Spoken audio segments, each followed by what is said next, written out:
આમાં આવે છે.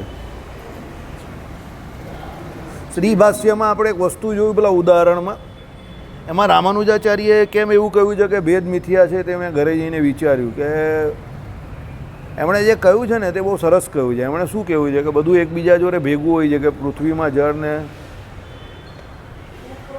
હવે અગ્નિની અંદર પૃથ્વી તત્વ પણ છે, અગ્નિ તત્વ પણ છે, એમ કહે કે એ પ્રમાણે જળ તત્વ પણ છે. એટલે એ પ્રમાણે એમ કહે કે મરીચિકામાં એમ કહે કે જે પાણી દેખાય છે એકચ્યુઅલી તો એ જમીનની અંદર પણ પાણી રહેલું છે. સૂર્ય અને જમીન જે એમ કહે કે એ બંને તો સૂર્યના કિરણો જે હોય છે એટલે પેલાને જેને એમ કે ભાગ્યમાં એ પ્રમાણે મરવાનું હોય એને જ દેખાય. એટલે એ પ્રમાણે રામાનુજાચાર્યએ કહ્યું છે કે કંઈ પણ એમાં મિથ્યા નથી. જેટલા પણ ઉદાહરણ સુક્તિની અંદર છીપ, તો એમ કે છીપની અંદર પણ ચાંદીનો થોડો ઘણો ભાગ રહેલો જ છે એમ કે, જેને કારણે એ ચાંદીની ભ્રાંતિ થાય છે. એટલે એ રીતે એમણે બધા ઉદાહરણ આપેલા છે. મેં તમને ઉદાહરણ સ્ટાર્ટ થયેલા એ પહેલાં જ કહેલું કે આની પર બહુ વધારે પડતું ધ્યાન નહીં આપતા. એનું કારણ એવું છે કે વિજ્ઞાન અને ધર્મમાં ઘણી બધી વાત એવી છે ને કે એ વિજ્ઞાનથી હજુ ધર્મવાળી વાત, ધર્મ શું છે સ્ટેટમેન્ટ આપે છે, વિજ્ઞાન હજુ એને પ્રૂવ નહીં કરી શકી. હવે તમે એને વિજ્ઞાનની રીતે જોવા જાઓ ને તો એ શક્ય નહીં બને. દાખલા તરીકે આપણે કોઈ એમ કે છીપલાની અંદર ચાંદી રહેલી છે તો આપણે વિજ્ઞાનની દ્રષ્ટિએ કઈ રીતે માનીએ? ચાંદી એટલે સિલ્વર, બરાબર? તો છીપલાને આપણે એનું ક્વોલિટેટિવ એનાલિસિસ કે ક્વોન્ટિટેટિવ એનાલિસિસ કરાવીએ તો એની અંદરથી ચાંદી નીકળે ખરી? વિજ્ઞાનવાળા તો એમ જ કહે કે ભાઈ એનો કરાવની એનાલિસિસ તું, અંદરથી નીકળે જ કે નહીં નીકળતી. જો સાયન્સ ભણેલા હોય તો એવું જ કહે તરત જ. એટલે આ પેલા કાકા જે છે ને બીએસસી છે ને કાકા, આ પેલા ભીનારવાલા જે સુરતી છે ને, આ પેલા ભીનારવાલા અહીંયા બેસે છે જીઆઈડીસી, તે બીએસસી થયેલા છે. એમના સમયમાં એમનું નામ શું છે એમનું? આ ભીનારવાલા સાહેબનું નામ શું છે? નામ નહીં ખબર કે એક તો આપણે બધાના બીમારી છે નામ ભૂલવાની કે પૂછવાની નહીં. એ એમના દિનેશભાઈ નામ છે. એટલે એ 1973માં બીએસસી પાસ થઈને નીકળી ગયેલા. એટલે એમણે પેલો સવાલ એટલે એ કરેલો કે ગઈકાલે પરમ દિવસે પૂછેલો ને કે ભાઈ પૃથ્વી જે છે તે કેવી રીતે રહી છે, તે અધરપધર કેવી રીતે રહી છે, તે આ બધું તે ભગવાનનું જે મહાત્મય છે એમાં આપણે જે કહીએ તો ભૂમિકામાં એનો જવાબ આપેલો છે. ભાઈ 14 લોકનું બ્રહ્માંડ જે છે તે ભગવાન સૃષ્ટિની રચના કરે એવું નહીં, એને ભગવાન સાચવે પણ છે. એટલે એની સ્થિતિ પણ રાખે છે. તો 14 લોકના બ્રહ્માંડની અંદર જે આમ વર્ટિકલ પોઝિશનમાં તમે જોવા જાઓ તો આખું બ્રહ્મનું અંડ જે છે તેમાં ઉપર સત્યલોકથી શરૂ થાય. આપણો પૃથ્વીલોક એટલે મૃત્યુલોક જે છે એનો 7મો નંબર છે. નીચે આપણે પાછા બીજા 7 પાતાળ છે. એટલે 14 લોકનો આ પ્રમાણે બ્રહ્માંડ છે, બ્રહ્મનું અંત છે.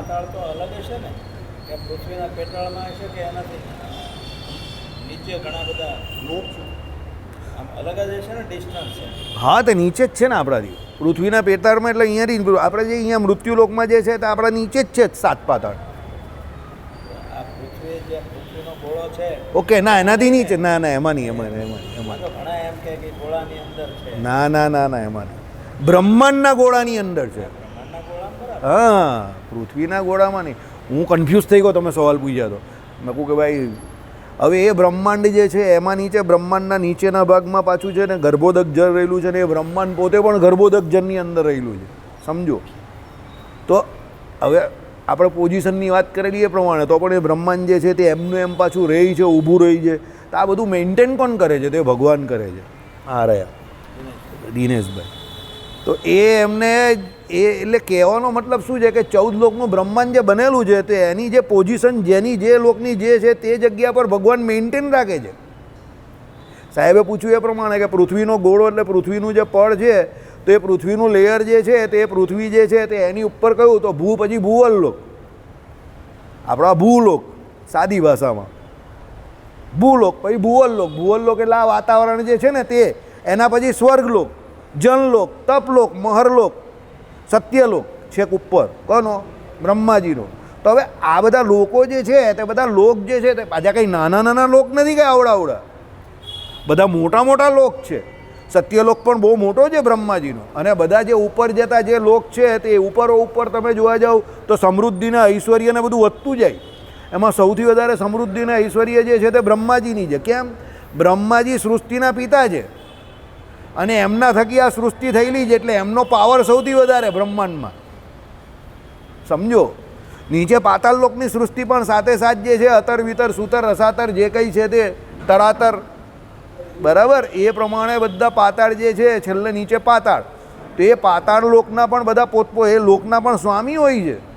અને એમાં પણ મોટા મોટા મણીઓ ને બધા આપણે શું કહીએ કે ખનિજ સંપત્તિઓ ને એ બધું બહુ રહેલું જ ત્યાં પુષ્કળ સમૃદ્ધ છે પાતાળ લોક પણ એમને એમ કંઈ બલિને પાતાળ લોકના રાજા નહીં બનાવ્યા ભગવાને કારણ કે બલિ ત્રિલોકીના ભૂલોક ભુવનલોક ને સત્ય સ્વર્ગલોકના રાજા તો હતા જ સમજો ત્રિલોકીના રાજા હતા જ તો ભગવાને એને સીધા મૂકી દીધા પાતાળ લોકમાં માથા ઉપર પગ મૂકીને એટલે કે એમને એમ નહીં બનાવીએ એને જે વસ્તુ એ ડિઝર્વ કરતા હતા એને આપી દીધી સમજો એટલે પાતાળ લોકમાં પણ સમૃદ્ધિ છે એવું નથી અને બધા લોક જે છે તે શેર ભેળ થઈ નહીં જતા એ ભગવાનનું મહાત્મય ઘનશ્યામ મહારાજ પાસે આપણા પ્રશ્નનો જવાબ કે ભાઈ બધું શેરભેર નહીં થઈ જતું જે જેવું છે તેવું મેન્ટેન રહી છે કેવી રીતે તમે એક એપાર્ટમેન્ટ બનાવ્યું હોય ને બોમ્બેમાં તમે જાઓ તો 50-50 માર્કના મોટા મોટા બિલ્ડિંગ હોય સમજો તે બધું કેવું મેન્ટેન રહી છે 25, 30, 40, 50 વર્ષ સુધી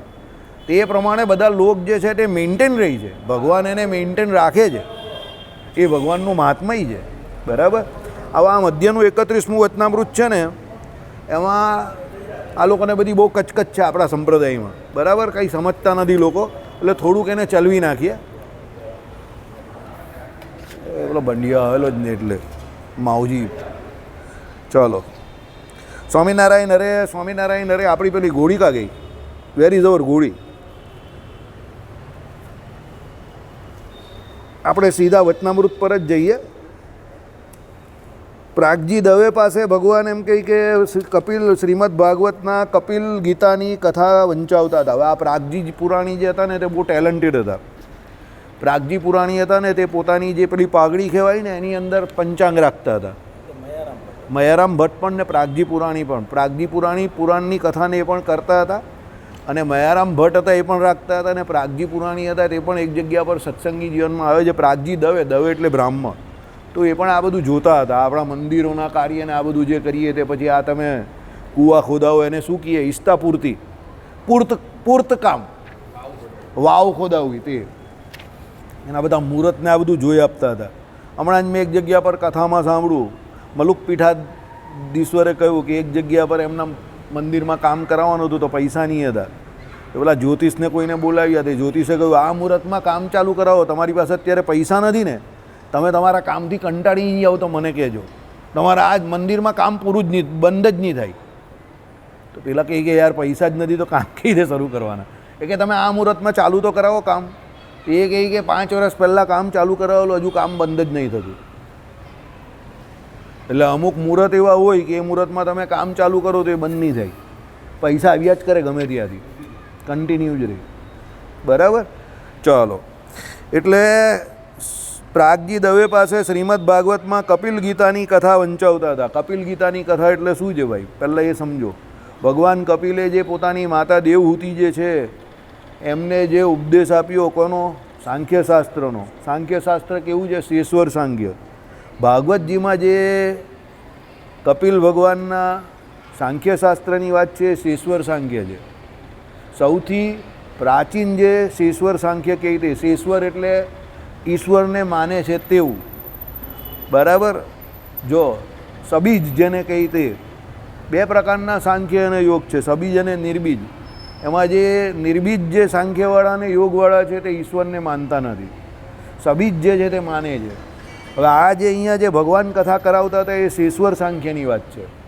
જે ઈશ્વરને માને છે તેની વાત છે એટલે ભગવાન પરમાત્મા તત્વને માને છે એની વાત છે પછી કથાની સમાપ્તિ થઈ રહી ત્યારે શ્રીજી મહારાજ પરમહંસ પ્રત્યે બોલ્યા છે સર્વ કારણના પણ કારણ ને અક્ષરાતીત ને પુરુષોત્તમ એવા જે વાસુદેવ ભગવાન શું કહ્યું અક્ષરાતીત બરાબર એટલે અક્ષરધામ છે એનાથી પણ અતીત બરાબર એવા જે વાસુદેવ ભગવાન એટલે અક્ષરધામની અંદર જે રહેલા એ વાસુદેવ ભગવાન એ પોતે મહાપુરુષે કરીને મહામાયાને વિશે વીર્ય ધારણ કરે છે એટલે ભગવાન પોતે એકોહમ બહુશ્યામ પ્રજાએ ભગવાને એવો જે સંકલ્પ કર્યો કે એક એવો હું બહુરૂપે થાઉં એટલે ભગવાને સૃષ્ટિ કરવાનો સંકલ્પ કર્યો હવે સૃષ્ટિ કરવાનો સંકલ્પ તો ભગવાને કર્યો તો સૃષ્ટિ કરવાનું મટીરિયલ ક્યાંથી આવે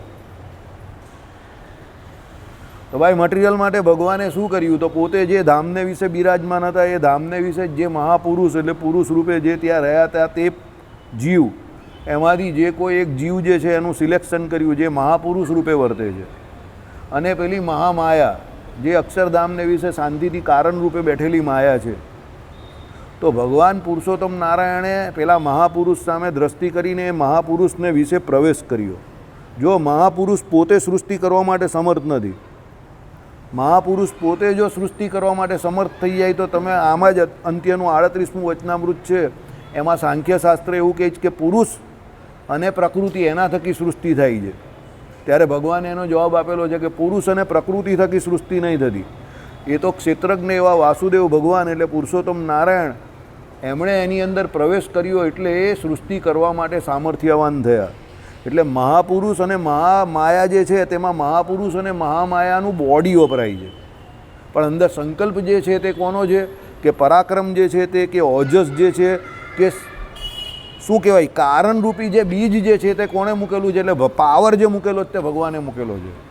આપણે આ લોકમાં પણ તમે જોવો તો પુરુષ અને સ્ત્રીના લગ્ન થઈ જાય, વૈવાહિક જીવન જીવતા હોય અને 10 વર્ષ 15 વર્ષ 20 વર્ષ સુધી સાથે વૈવાહિક જીવન નિર્વાહ કરતા હોય તો પણ જેના ભાગ્યમાં સંતાન પ્રાપ્તિ નથી હોતી એને સંતાન પ્રાપ્તિ નથી થતી. આટલા વૈજ્ઞાનિક યુગમાં પણ નહીં થતી.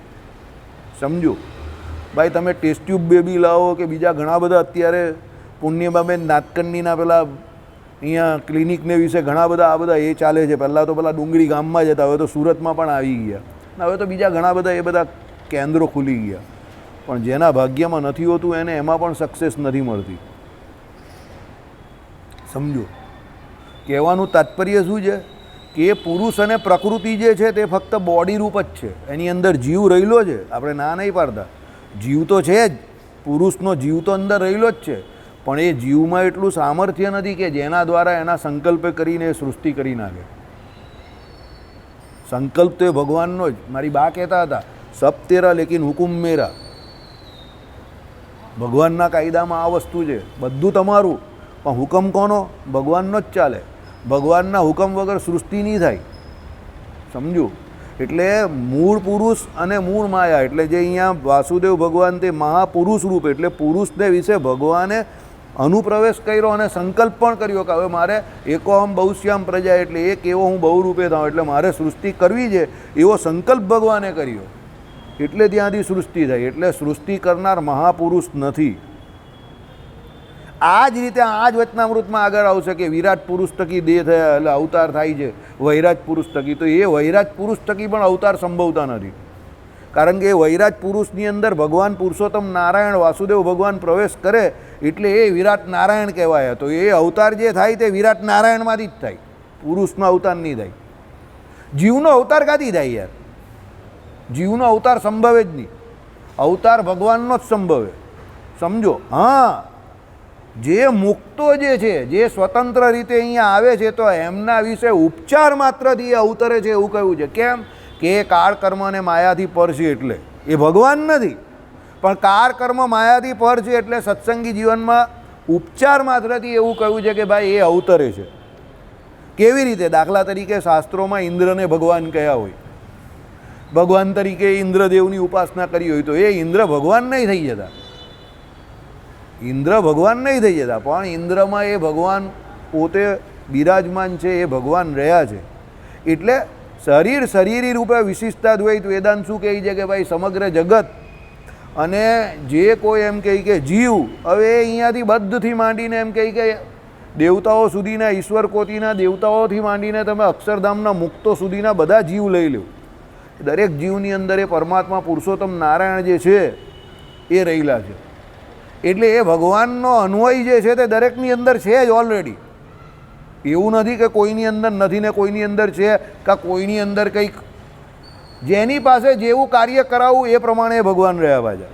તારતમ્યતાપણું ભગવાનનું કેવું છે કે જેની પાસે જે કાર્ય કરાવવું એ પ્રમાણે રહ્યા. મારી પાસે બોલવાનું કાર્ય કરાવવાનું તો એ ભગવાન મારા પાસે બોલવાનું કાર્ય કરાવે.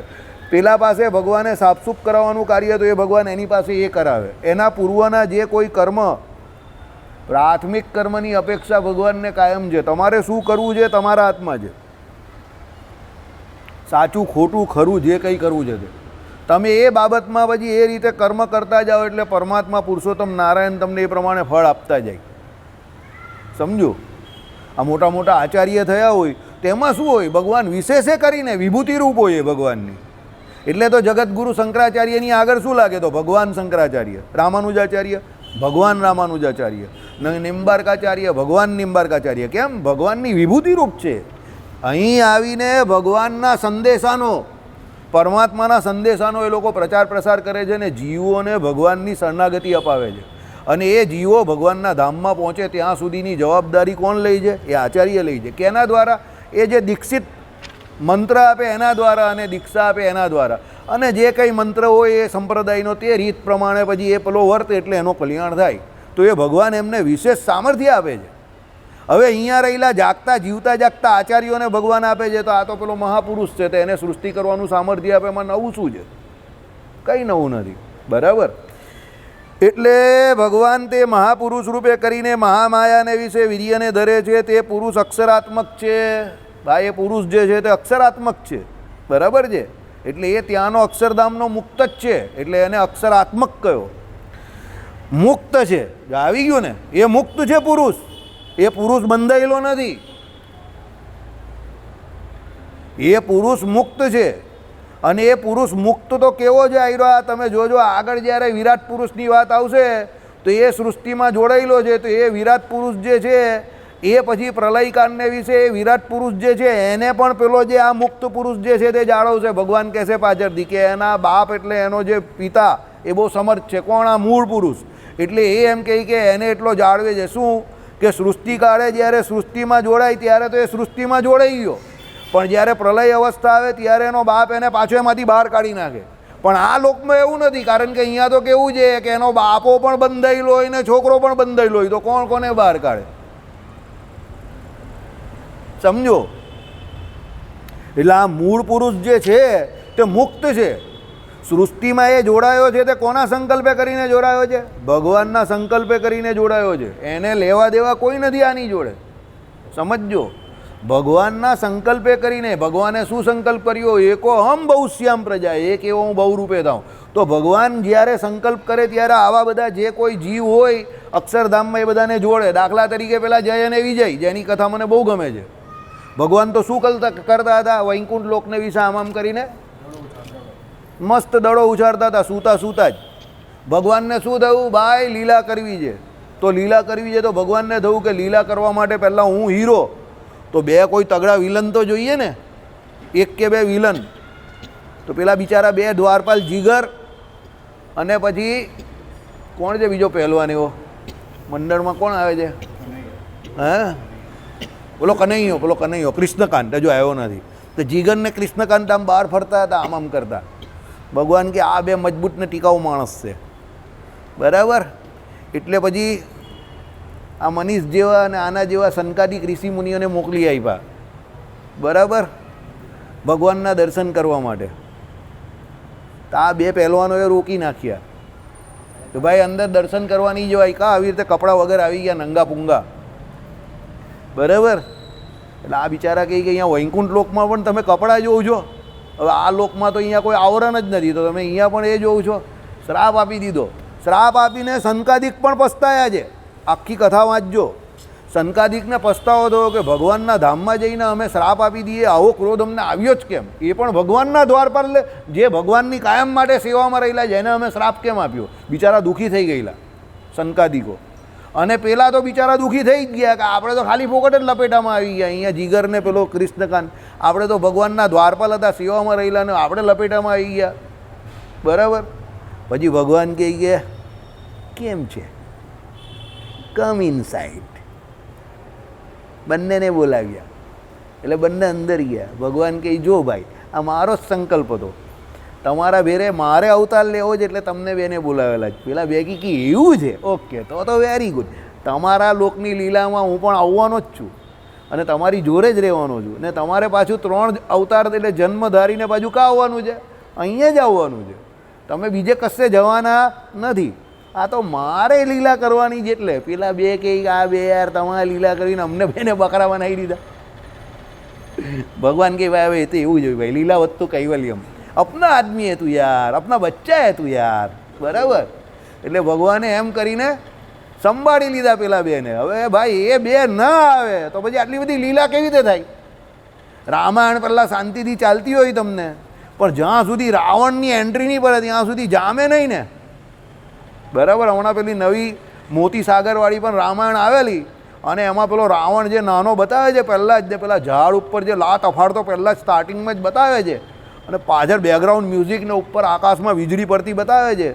બરાબર. અને કહે છે કે મારા પુરુષાર્થના જોર ઉપર બળ ઉપર એમ કે આખી દુનિયા જે છે એને હું ઝુકાવી દઈશ. અને લંકાની બહાર જ આમને આમ ઊભો રહેલો એકદમ પરસેવાથી રેપ જે બોય છે તેની માં કહે કે શું વિચાર કરી રહેલો જ તું? વિચાર તો એ કરી રહેલો જ કે મારા ભાઈનું આટલું મોટું સામ્રાજ્ય છે, સોનાની લંકા છે એની, આ પુષ્પક વિમાન છે, અને આપણે અહીંયા લંકાની બહાર એમ કે ધૂળ ચાટીએ છીએ. એની માં કહી તું કરવાનું શું વિચારે છે? હું કરીશ ત્યારે તને ખબર પડશે. બરાબર. અંદર જઈને એણે કબજો કરી નાખ્યો ને લંકા ઉપર. કુબેરને ખબર પડી ગઈ કે આની જોડે લડવામાં ફાયદો નથી, કારણ કે આ તો મારી જ નાખશે. બરાબર. એટલે કુબેર ત્યાંથી રઘુચક્કર, ત્યારે એના ફાધર આવેલા મહર્ષિ વિશ્રવા. બરાબર. એના ફાધરે રાવણને ટોકેલો અને કહેલું કે આ તારા ભાઈની નગરી છે, આવું તું ન કર, આ આસુરી વૃત્તિ છે. તો રાવણ કહે કે એ બધી વાત છોડો, તમે પણ મારી માતાને પૂરેપૂરું એમ કહે કે પતિ તરીકે સુખ આપ્યું નથી, એટલે હું તમને પિતા માનતો જ નથી. પિતા પુત્રનો સંબંધ તમારે જાળવી રાખવો હોય, ઇતિહાસ જો તમને બરાબર માનની નજરે જુઓ એવું તમે રાખવા માંગતા હો તો યહાં સે ફૂડકી હો જાઓ અભી. બરાબર. રાવણે શું કહી દીધું? પિતા પુત્રનો સંબંધ ઇતિહાસમાં સારો રાખવો હોય તો તમે પણ નીકળી જાઓ. એની મા ત્યારે એની પર થોડી ગરમ તો થયેલી, પણ એ બધા લક્ષણ એને એની માના જ આવેલા, કારણ કે એની મા કાની હતી? આસુરી સંપદાએ યુક્ત મહર્ષિ, એટલે એનું નામ હતું કૈકસી. આ કૈકસી, કૈકઈ, આ બધા નામ વાળાએ બહુ તોફાન કરી નાખેલું છે. બરાબર. એટલે કહેવાનું તાત્પર્ય શું છે કે આ જીગર જેવા બહુ પહેલવાન હોય, કૃષ્ણકાંત જેવા પહેલવાન હોય ને, અમુક વખતે તકલીફ થઈ જાય. બરાબર. ચાલો, જીગર વજન ઉતારવામાં જ ને ભાઈ. ઓકે. એટલે શું કહ્યું ભાઈ? એ જે છે તે અક્ષરાત્મક છે, મુક્ત છે, અને એને બ્રહ્મ કહે છે. બ્રહ્મ કેમ કહે છે ભાઈ? બોલ ભાઈ, એને બ્રહ્મ કેમ કહે છે? હવે વચનામૃત હવે બીજી રીતે ચાલશે. હવે તમે બધા જ્ઞાની થઈ ગયા, હવે કંઈ વાંચવાનું નહીં હોય. હવે તો શબ્દે શબ્દના અર્થ પૂછવામાં આવશે. ભાઈ એમને બ્રહ્મ કેમ કહે છે? કાર કર્મ માયાદી પર છે. વાહ વાહ. પછી બીજું બ્રહ્મનું બીજું શું લક્ષણ? શિક્ષાપત્રીનો કેટલામો શ્લોક છે? એ તો કરે જ છે, એ તો હું પણ અહીંયા કરું છું, પણ મને કોઈ બ્રહ્મ નહીં કહેતું. હા, 8 ઉર્મિઓ છે. 8 ઉર્મિઓ છે કે 6 ઉર્મિઓ છે? ઓકે, 6 ઉર્મિઓ છે. 6 ઉર્મિઓ કઈ કઈ મનીષભાઈ બોલો? ભૂખ, તરસ, માન અપમાન નહીં આવે ભાઈ, એ તો તે તારા ખિસ્સાનું મૂકી દીધું.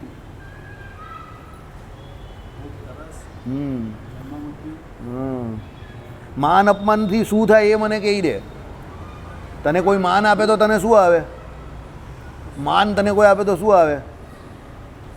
સુખ આવે. ઓકે, સુખ આવે. અને કોઈ અપમાન કરે તો શું થાય? દુઃખ આવે. બસ, તો સુખ ને દુઃખ, હર્ષ શોક. આપણે હર્ષ ને શોક, એને સુખ ને દુઃખ તું કે અલૌકિક. આ 6 ઉર્મિઓથી જીવ કેવો થઈ જાય છે? ત્યાં અક્ષરધામમાં પર થઈ જાય છે. હવે જેને બ્રહ્મ કયા, જે અક્ષરધામના મુક્ત છે, એ આ 6 ઉર્મિઓથી કેવા વર્તે છે? ચેલારામાણી પર વર્તે છે. આ 6 ઉર્મિઓ કઈ ગઈ? સુધા પીપાસા, જન્મ મરણ અને હર્ષ શોક. આ જે 6 ઉર્મિઓથી પેલો મુક્ત જે એટલે અક્ષરધામમાં જે રહ્યા છે તે પર વર્તે છે, એટલે એને શું કહેવાય? બ્રહ્મ. કયો શ્લોક છે શિક્ષાપત્રીનો? હે? હા, નિજાત્માનમ બ્રહ્મ રૂપમ દેહત્રય વિલક્ષણમ વિભાવ્યતેન કર્તવ્યા ભક્તિય કૃષ્ણસ્ય સર્વદા. હવે એનામાં બીજી શું પ્રાપ્તિ થાય છે કે એને બ્રહ્મ કયો? એમાં મેઇન કારણ શું છે કે એને બ્રહ્મ કેમ કયો? એને બીજી કઈ પ્રાપ્તિ હોય છે કે જેને કારણે એને બ્રહ્મ કયો? અને અહીંયા બેઠેલા આપણે બ્રહ્મ કહેવામાં નથી આવતા. 6 ઉર્મિઓથી પર. હા બોલો. પછી વિજિગિત્સા. બરાબર છે, સારી લાઈન પકડી છે. ભગવાન કહે ને કે ઉંમર નાની છે પણ દિશા સારી પકડી છે. રોજ આવો. કોઈ વખત તમારા દર્શન અહીંયા દુર્લભ થઈ જાય છે. ભગવાન ઘનશ્યામ મહારાજ પૂછતા હોય છે કે પેલા વિશાલભાઈ ખોડિયારનગરવાળા દેખાતા કેમ નથી આજકાલ? બરાબર. ચાલો, એટલે પછી મારે કહેવું પડે છે તો ભગવાન પરીક્ષા હશે ને એટલે હમણાં આવતા નથી. કેટલામાં સેમિસ્ટરમાં પહોંચ્યા? છઠ્ઠામાં પહોંચ્યા, હજુ 2 બાકી છે. બરાબર, ચાલો કંઈ નહીં. એટલે એ અષ્ટગુણે એ જીવ જે છે પોતાના અષ્ટગુણને પ્રાપ્ત કરે છે, એટલે એને બ્રહ્મ કહેવામાં આવે છે. હવે સમજ્યા? 6 ઉર્મિઓથી તો પર થાય જ છે, પણ એના અષ્ટગુણ જે છે એ એને પ્રાપ્ત થાય છે. કયા? સત્યકામ, સત્ય સંકલ્પ, વીજરો, મૃત્યુ, વીજગીત્સા આદિ, જે એમ કહે કે અષ્ટગુણ જે છે, એના 8 ગુણ જે છે તે એને પોતાના પ્રાપ્ત થઈ જાય છે. એને કારણે એ આપણા બધોથી જુદો પડે છે. આપણે બધોને આ 8 ગુણ પ્રાપ્ત નથી. સત્યકામ તો તું છે જ નહીં મનીષ, જરા પણ નથી. સત્ય સંકલ્પ પણ તું જરા પણ નથી. વીજરો જરા પણ નથી. મૃત્યુ જરા પણ નથી. બરાબર? એટલે એ 8 ગુણ આપણામાં અત્યારે નથી, પણ આપણા એ લક્ષણ છે, જીવના લક્ષણમાં એ આવે છે. શાસ્ત્રોએ કહે છે. આમાં શ્રીભાષ્યમાં શું આવ્યું? બધોને વિશે નથી વર્તતા, પણ મુક્તોને વિશે વર્તે છે. શ્રીભાષ્ય કહે, સમજો. એટલે કેટેગરીમાં ફરક છે કે ભાઈ અહીંયાના કલેક્ટરને જે રાઈટ છે એ પણ છે તો મનુષ્ય જ, એ રાઈટ આપણી પાસે નથી. અહીંયાના એમએલએને જે રાઈટ મળેલા, જે હક મળેલા તે આપણી પાસે નથી, છે તો માણસ જ. તેમ જીવ જ છે પણ એ જીવ કેવો છે? બદ્ધ નથી, પણ કેવો છે? બ્રહ્મ છે. રટે બ્રહ્મ થઈને પરબ્રહ્મને રે. એટલે શું છે? આ પ્રમાણે અષ્ટગુણે યુક્ત હોય, 6 ઉર્મિઓથી પર વર્તે, અને પોતે પોતાના, આપણે અહીંયા દેહની તકલીફ છે. આ માયાનો દેહ જે 24 તત્વનો બન્યો, એ 24 તત્વનો દેહ જે છે તે દેહ આપણો જીવાત્મા જે છે એને વિશે આપણે શું કરી નાખ્યું છે કે તાદાત્મ્યપણું કોને માની લીધું છે? જીવે દેહનું માની લીધું છે. જીવે દેહનું તાદાત્મ્યપણું માનેલું છે. એટલે જીવ પોતે પોતાને શું કહે છે? હું દેહ છું કહીએ છે ને આપણે. ગરમી લાગવી, ઠંડી લાગવી, આજે તો ભૂખ લાગવી, ઊંઘ આવવી, આળસ આવવી, કંટાળો આવવો, આ કેના લક્ષણ છે? દેહના લક્ષણ છે. એ આપણે શું કહીએ? મને કંટાળો આવે છે, હું ભૂખ્યો થઈ ગયો, હું ભૂખ્યો થઈ ગયો. અરે હું ભૂખ્યો નહીં થાય, શરીર ભૂખ્યું થાય માય ડિયર. બરાબર? એટલે આ બધા દેહના લક્ષણ આપણે પોતાને વિશે માની બેઠેલા છે. એટલે કોઈ એમ કહેતો હોય કે ભાઈ હું અહીંયા ભ્રમરૂપ થઈ ગયો, તો એ ભ્રમરૂપ નથી, પણ કયા રૂપ છે? પેલો ભ ફાટેલો હોય ને એ રૂપ છે, ભ્રમરૂપ છે. બરાબર? એક ભ્રમ અહીંયા આવતું હતું, જીવતું જાગતું, પછી ગરમ થઈ જાય. બધા કહે ભાઈ આ ભ્રમ કેમ ગરમ થઈ જાય છે? બરાબર? તો ભ્રમ કેમ ગરમ થાય? ખબર છે? ભ્રમ પણ પછી કહે જો મને ભ્રમ તમે લોકો નહીં કહો, હું કંઈ ભ્રમ નથી એમ કહે. તમે કહું ભ્રમ ગરમ કેમ થઈ જાય? અરે પણ હું ભ્રમ છું જ નહીં, તમે લોકો જબરજસ્તી મને ભ્રમ કહો. એટલે ભ્રમ ગરમ થઈ જાય. હે? हाँ, मुझे गुस्सा जरा भी नहीं आता. बराबर? तो लोग कही भाई साहब इनको गुस्सा नहीं आता. आपको गुस्सा क्यों नहीं आता है? बराबर? એને 10 વાર પૂછો ને आपको गुस्सा क्यों नहीं आता है, એટલે પછી એનું કારણ કહીને એમાં ગુસ્સે થઈને જ કહી તમને.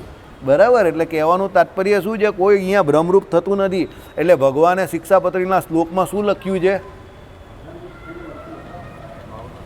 ભ્રમરૂપની ભાવના. હવે આ ભાવના તમારી સોસાયટીમાં રહેતા કોઈ ભાવના બેનો એ નથી હે પાછા. બ્રહ્મરૂપની ભાવના કેળવવાની જ માય ડિયર ફ્રેન્ડ અહીંયા. એટલે હું અક્ષરધામના મુક્ત જેવો અહીંયા છું એવી વાત કરવાની છે. કેવી રીતે? કે ભાઈ આપણે કોઈ અહીંયા મુકેશ અંબાણી તો છે નહીં, પણ તમે આમ રાત્રે સૂઈ ગયો ને તમે આવો વિચાર કરો, હા મુકેશ અંબાણીનું એન્ટાલિયા જે છે એવી આપણી બોમ્બેમાં મસ્ત મોટી બિલ્ડિંગ છે, આ હા કામ કરવાવાળા માણસ છે, અડધો કલાક કેટલું મસ્ત ફિલિંગ આવશે તમને. ઊંઘ બહુ મસ્ત આવી જશે. ખાલી તમે અડધો કલાક એવું માનશો કે તમે મુકેશ અંબાણીની જગ્યા પર છો, મસ્ત ફિલિંગ આવી જશે, બહુ મજા આવશે તમને. એ જ રીતે તમારે બ્રહ્મરૂપની ભાવના કેળવવાની છે. એટલે તમે અહીંયાના જે સુખ દુઃખ જે છે તે આ ગરમી ઠંડી હર્ષ શોક જે કંઈ છે એનાથી ધીરે ધીરે ધીરે શોક એબ્ઝોર્બન્ટ તરીકે કામ કરશે. તમને શોખ લાગે ને તો એને સહન કરી નાખશો. ગાડીમાં બોલો શોક એબ્ઝોર્બન્ટ નહીં હોય, ઝટકો લાગે તો જોરો કા ઝટકા ધીરે સે લગે. બાકી ભ્રમરૂપ થઈ જવાતું નથી. બરાબર? એ થવાની એક પ્રોસેસ છે. મહારાજે કહ્યું ને કે ભાઈ આજે ને આજે શાસ્ત્રોમાંથી વાંચ્યું અને આજે આત્મનિષ્ઠાવાળો આખો ટોપિક વાંચ્યો અને હું રાત્રે ઊંઘી જાઉં અને સવારે હું એકદમ ભ્રમરૂપ થઈને આત્મનિષ્ઠાથી યુક્ત થઈને ઉઠું, તેવી રીતે કંઈ ઉઠાતું નથી. એ તો જેને એના ઈષ્ટદેવ પ્રત્યે જેટલી શ્રદ્ધા નિષ્ઠા એટલો એ શું થાય? ભ્રમરૂપ થાય. એટલે ઈષ્ટદેવની આજ્ઞા પાડવી પડે, એના માટે ભગવાનનો નિશ્ચય જોઈએ. સવારથી માંડીને સાંજ સુધી, રાત સુધી ભગવાનમય તમારું જીવન જોઈએ, તો ઓટોમેટિક તમે ભ્રમરૂપ થશો. એટલે ભ્રમરૂપ થવી એ ઓટો પ્રોસેસ છે, ફંક્શનલ પ્રોસેસ નથી, મિકેનિકલ પ્રોસેસ નથી કે ભાઈ કશેથી આમ થઈને આમ આમ કરવું એટલે ભ્રમરૂપ થઈ ગયો. It is not like that. એ ઓટો પ્રોસેસ છે. ઓટો પ્રોસેસ કઈ રીતે? તમે ભજન કરતા જાઓ, ભજન કરતા જાઓ, ભગવાનની આજ્ઞા પાડતા જાઓ, ભજન કરતા જાઓ, એટલે પછી કોઈ કંઈ બોલશે, કોઈ કંઈ કરશે. વ્હાઇટ બોલ છે, જડ ભરતની જેમ, દત્ત ભગવાનની જેમ. પેલી પથ્થરની પથારી હતી, એની પર કેવા શાંતિથી સૂઈ ગયેલા દત્ત ભગવાન. એને કંઈ ચિંતા હતી? પેલો કહે કે અહીંયા હાવ કંઈ નહીં. આ રીતે ભ્રમરૂપ થવાય. બરાબર? ચાલો, એટલે એને બ્રહ્મ કહે છે. અને એ પુરુષે માયામાં વીર્ય ધર્યું, ત્યારે તે માયા થકી પ્રધાન પુરુષ દ્વારા એ વૈરાજ પુરુષ ઉત્પન્ન થયા. આવી ગયું? વૈરાજ પુરુષ એટલે કોણ છે? એના દીકરા થયા ને. કોના? પેલા મહાપુરુષના. હવે તમે સૃષ્ટિ પ્રકરણ જોવજો, એમાં એ મૂળ પુરુષ અને મૂળ માયા પછી બીજી બે કઈ કેટેગરી આવે છે? 1 મિનિટ, અપુન ઢૂંઢેગા, જવાબ મેરા દોસ્ત દેગા. ઢીસ્યા તમે નહીં, તમારી પાછળ વાળો. લાજ શરમ ના ગેના, इन 3 में से मैंने कुछ नहीं पहना. બરાબર? બોલો. મહાપુરુષ અને મહામાયા એ પછી બંને બે વચ્ચેની અવસ્થા આવે. વૈરાજ પુરુષ તો બહુ પાછળ જાય છે હજુ. અશોકભાઈ, તમને નહીં પૂછ્યું મેં, તુમ તો મસ્ત એટલે જ ને મેં ચૂપ હું. બોલો. ચેલા રામાણી, આ સાહેબ કહેતા રહે કે આ સિંધી છે. આ ભાઈ સિંધી જેવા કપડાં પહેરે છે.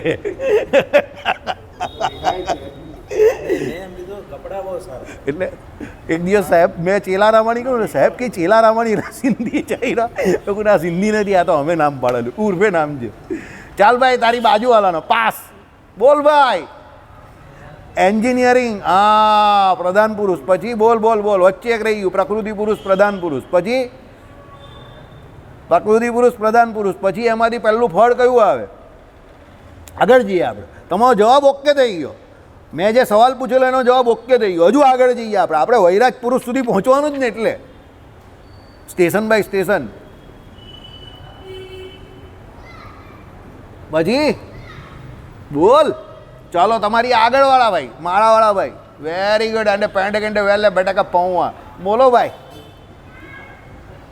અરે યાર, બોલ ભાઈ. અરે ઉભો રહો, ઉભો રહો. મનીષ બોલશે, અપના મનીષ બોલેગા. હા, મહતત્વ. Okay, very good. ચાલ ભાઈ, તું બોલ મહતત્વ. પછી શું આવે? નહીં ખબર? આ બધાથી સારો જવાબ. હા, पांडे जी, महातत्व के बाद क्या आता है? आप यहाँ पर थे, वहाँ पर आप थे ही नहीं, तो आपको कैसे मालूम होगा? बराबर? उस वक्त मैं नहीं था तो मुझे कैसे मालूम होगा? बराबर? बोलो જીગરભાઈ. અહંકાર. હવે શું થયું? અહંકાર બન્યો. બરાબર છે? એટલે મહાતત્વમાંથી શું બન્યું? અહંકાર બન્યો. હવે પછી અહંકારમાંથી શું થયું? બોલો ભાઈ, પાછા બોલો. પહેલાં સિંધી આપણા. અહંકારમાંથી શું થયું? અહંકાર કેટલા પ્રકારનો આવે એ બોલો. ચાલો, અહંકાર કેટલા પ્રકારનો? અહંકાર કેટલા પ્રકારનો? આ ભૂલી ગયો યાર. યાર ખરો મારે યાર, તूने तो कमाल कर दिया, धोती फाड़ के રૂમાલ કરી દિયા. ચાલ ભાઈ, મહાતત્વ કેટલા પ્રકારનો? વિશાલ બોલ. સત્વિક, સાત્વિક, રાજસ અને તામસ. હવે એ સાત્વિક, રાજસ અને તામસ એ 3 પ્રકારના અહંકારમાંથી શું બને? બોલ. 24 તત્વનું શરીર. એ 24 તત્વનું શરીર કોનું બને? વિરાટ પુરુષનું બને. એ વિરાટ પુરુષની અંદર કોણ પ્રવેશ કરે? વિરાટ નારાયણ, એટલે ભગવાન વાસુદેવ. એટલે એ વિરાટ પુરુષ પછી શું કહેવાય?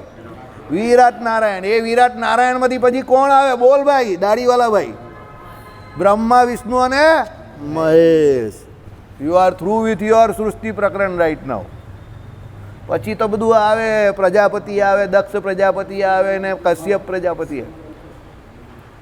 બોલની ભાઈ, બોલ બોલ. મને પૂછ નહીં તારે જે. હા હા, આપણા બી 24 તત્વ જ. તારે વધારવા છે તો આપણે અરજી કરીએ. ના એટલે તારે વધારવા હોય તો બોલ, તારે વધારવા છે નહીં, એપ્લિકેશન નાખીએ નહીં તો 24 તો યાદ રહેતા નથી, તું પાછા વધારવાની કા વાત કરે છે? હું હમણાં 24 તત્વ કે કોને પૂછું ને તો હમણાં બધા પાછા આગે છે હું ને પીછે છે પૂ થઈ જશે. જો પેલો તો પહેલેથી એન્જિનિયર તો ના જ પાડે છે, સનને જ થઈ ગયો ભાઈ. આવડે છે 24 તત્વ? આવડે છે? ચાલ તો વેરી ગુડ. તને આવડે છે? આવડે છે? ચાલ બોલી જા ફટાફટ. એવી રીતે થોડું બોલાય ગઈ 10 ઇન્દ્રિય ને પંચપ્રાણ. શરૂઆત કાથી થાય? પણ શરૂઆત કાથી થાય? 24 તત્વની શરૂઆત પહેલા કયા શરીરથી થાય?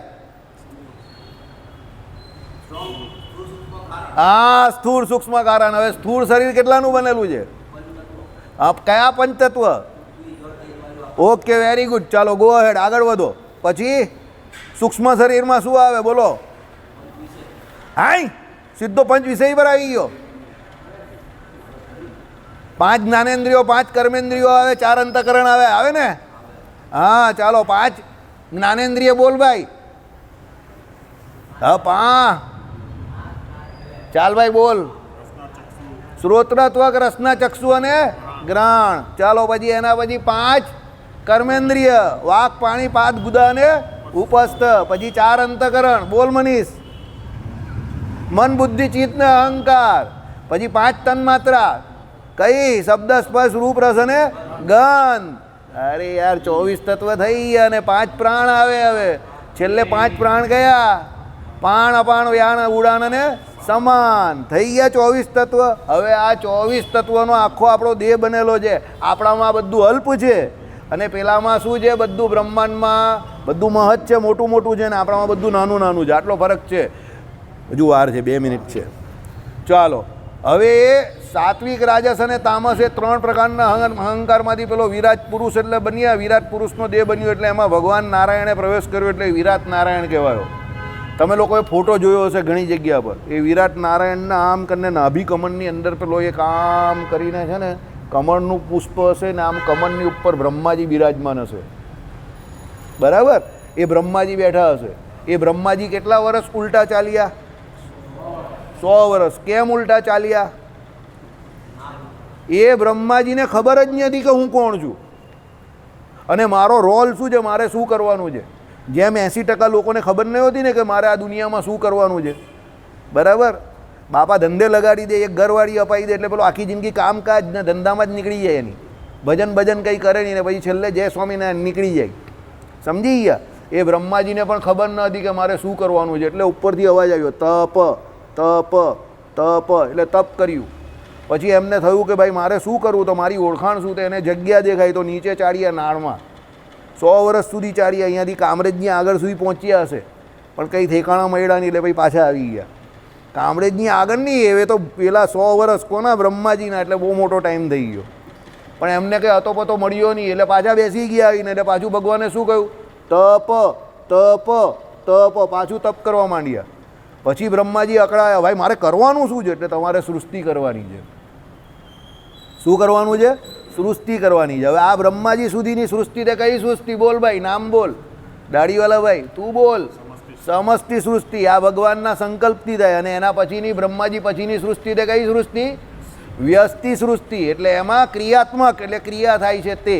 બરાબર? આગળનું આપણે હવે કાલે જોઈશું. શ્રીપતિમ શ્રીધરમ સર્વદેવીશ્વરમ ભક્તિધર્માત્મજમ વાસુદેવ મરે માધવ.